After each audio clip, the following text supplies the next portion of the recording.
Ассалаумағалейкум достар. Қалайсыздар?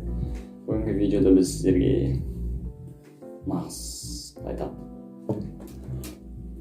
еркектердің видеосы. Сіздерге асыл ерлер. Короче, достар, тестостерон туралы айтамыз, сондай видеосы басты. Достар, сонымен тестостерон туралы айтатын болсақ, ең бірінші біз тестостерон не екенін айта кетейік. Ол көмірсутек. Әдемі не ол гормон біздің нағыз еркектерге арналған. Ол гормон тек қана еркектерде болады. Ол негізгі қараңыздар, біз әйелдерден бізді ерекшелейтін гормон. Сосын біздің еңбекке қабілеттілігіміз, сосын біздің ойлау қабілетіміз, әйелдерден айырмашылығымыз. Айырмашылығымыз деп айтады. Еркек ететін тестостерон десе болады. Амнистия. Дұрыс қой. Сол туралы айтатын боламыз. Ол біздің ең негізгі бұлшықеттің яғни құрамында болады, соны өсіруге арналған осы гормон. Сонымен тестостерон туралы айта кететін болса, тағы да тестостерон негізінен қалай көтеруге болады деген ой туындайтын шығар. Бәріне кез келген балада, кез келген ер адамда. Ол тестостерон гормоны адам белсенді спортпен айналысқанда және тағы да не дұрыс ұйықтаған кезде, ұйқы режиміне ұйқы режимі, ұйқы кестесін дұрыстаған кезде адам тестостерон көтерілуге болады. Сосын тағы бір мәлімет айтып кетейік. Негізінен ол адамның тестостероны 30 жасқа дейін белсенді болады, ал 30 жастан кейін ол 1%-ке төмен түсе береді. Сондықтан да жас кезінде спортпен айналыссаңыз, онда сіздің өскен кезде денсаулығыңыз мықты болады. Денсаулығыңыз өте мықты болады, қалай болады. Короче, түсініңіздер. Сосын мысалы бодибилдерлер, солар білесіздер, олар нағыз тестостеронмен жұмыс жасайтын адамдар. Себебі олар өзінің бұлшықетін денесін өсіру үшін, үлкейту үшін олар тестостерон көтереді және химия қолданады. Сөзбен айтқанда химиялық жолмен тестостерон көтереді. Рамазан дұрыс айтып отыр, яғни олар бұлшықеттен үлкейтіп дәу болып, олар тестостерон керек. Тестостеронды олар орнын толтыру керек, оны табиғи емес, химия, яғни тестостеронға ұқсайтын химиямен олар қолданады. Сол кезде олардың бұлшықеттері өседі. Сонымен тағы не айтсақ болады, және тестостерон мынау неше жастан? 14. Жасөспірім кезде негізінен тестостерон өте жоғары болады. Ең жоғары кез сол кез. Ең нағыз спортпен айналысуға арналған кез сол кез есінде болады. Жанып тұрған шағын осы кез болады.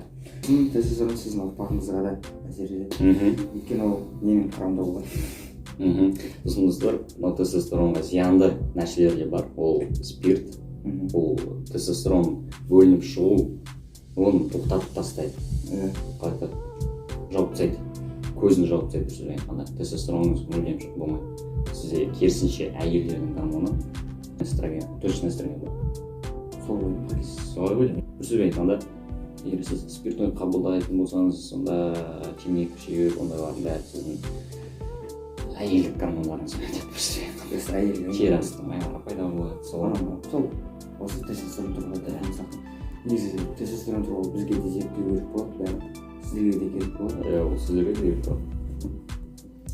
Осымен бұл басқа не дейміз достар, басқа осы тестостерон туралы айта кетейік. Тағы да мен бір айтайын, мен кітаптан оқығам, әлеуметтанудан.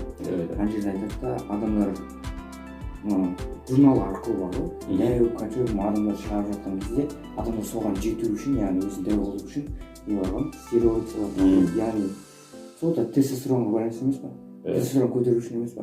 Солай істейді. Сіздер де оларға қарап істемей ақыңыздар, барлығы натуралды түрде, табиғи түрде болған дұрыс, себебі ол сіздің болашақ ұрпағыңызға әсер ететін болады. Сосын химия қолданып отырсаңыз. Егер сіз жарысқа қатыспасаңыз, андай бар ғой, классик мэнс. Мэнс физик ондай қажет жоқ. Егер қатысыңыз кезде, ондайды міндетті түрде қабылдауыңыз керек, химия. Себебі анда бәрі химия. Мэнс физик, олимпия бәрі химиктар. Және тағы да бірдеме айта кетейін. Көбісі химияны спорт фитпен шатастырады. Және соны солай ойлайды.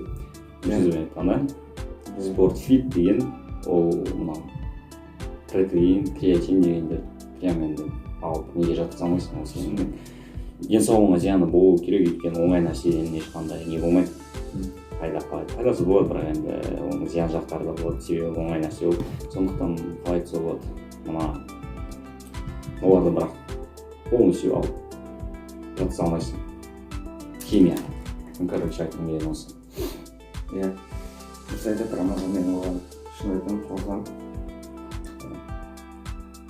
айтпақшы енді бір не келіп отыр осы айтпақшы тестостерон көтеру үшін тамақ керек қой тамақ керек иә қара тамақ керек дейміз оның зиянды пайдалы шақты тамақтар бар ғой әрине бір рет жай маған звондаған айтқан болатын мен достарым айтып отыр жұмыртқа көп жей берсең ішің сасып кетеді деп есіме айтып отырмын ғой сол есіме түсіп кетті жай жоқ кім жұмыртқа көп жеп іші сасып кетті білмеймін ол деген әшейін сөз ғой иә айта салған ғой көремін жұмыртқаны жеген соң сен не ол зат алмасы болмайды сен жұмыртқа ішіңде қалып қояды да басқа заттар түсіп қалмайды миға сыймайтын нәрсе айта береді ғой ойланып қарасаңыздар кішкене иә ондай нәрселер сене бермеңіздер сен де сене бермеңіздер мен осымен короче достар барлығын айттық осы барлық ретімізді айттық кесіп керек жердерін саламын көп жер кесіп тастаған шығармын ондай болса достар не істейміз сіздерге осы видео ұнаса каналға тіркеліңіз болды каналға тіркеліңіз